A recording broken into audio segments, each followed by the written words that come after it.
നിഷ്കപടമായ മനസ്സോടുകൂടി റബ്ബിനോട് ആത്മാർത്ഥമായിട്ട് പ്രാർത്ഥിക്കുമ്പോൾ അള്ളാഹുവിന് ഇഷ്ടമാണ്. അക്കൂട്ടത്തിൽ ഒരു തുള്ളി കണ്ണുനീർ കൂടി ആരുടെയെങ്കിലും കണ്ണിൽ നിന്ന് വന്നിട്ടുണ്ടെങ്കിൽ അയാളാണ് ഏറ്റവും വലിയ വിജയത്തിന്റെ ഉടമ. ഏത്?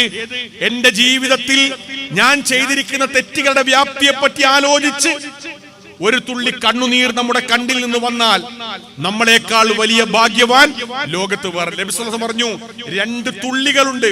അള്ളാഹുവിന് ഏറ്റവും ഇഷ്ടപ്പെട്ട തുള്ളികളാണ് 2. ഒന്ന്, ഒരു പ്രധാനപ്പെട്ട തുള്ളി ഖത്റത്തു ദുമൂഇൻ മിൻ ഖശിയത്തില്ലാ.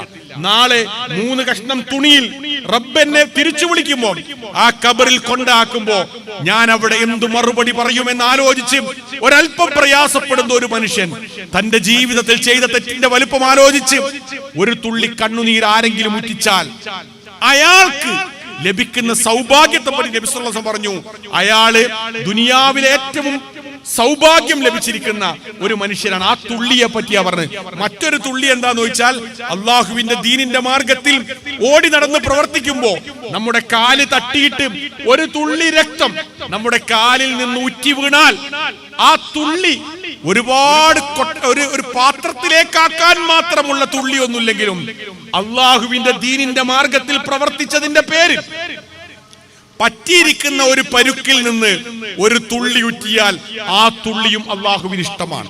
അതിലേറ്റവും പ്രധാനപ്പെട്ട ആദ്യത്തെ തുള്ളിയാണ് ഞാൻ പറഞ്ഞത്. മനുഷ്യന്റെ ജീവിതത്തിൽ ചെയ്തു പോയിരിക്കുന്ന തെറ്റുകളുടെ വലിപ്പം ആലോചിച്ച് ഒരു തുള്ളി കണ്ണുനീരുറ്റുക. ഇമാം ഖസാലിയെ പോലുള്ള പ്രഗത്ഭന്മാരായ പണ്ഡിതന്മാർ പറയുന്നുണ്ട്, ഇടക്കൊന്ന് റബ്ബുമായിട്ടൊരു സംഭാഷണം നടത്താൻ ചെറിയ സമയം മാറ്റിവെക്കണം. വഹീൻ യുനാജി റബ്ബഹു, തന്റെ റബ്ബുമായി സംസാരിക്കാൻ ഒരല്പസമയം മാറ്റിവെക്കണം.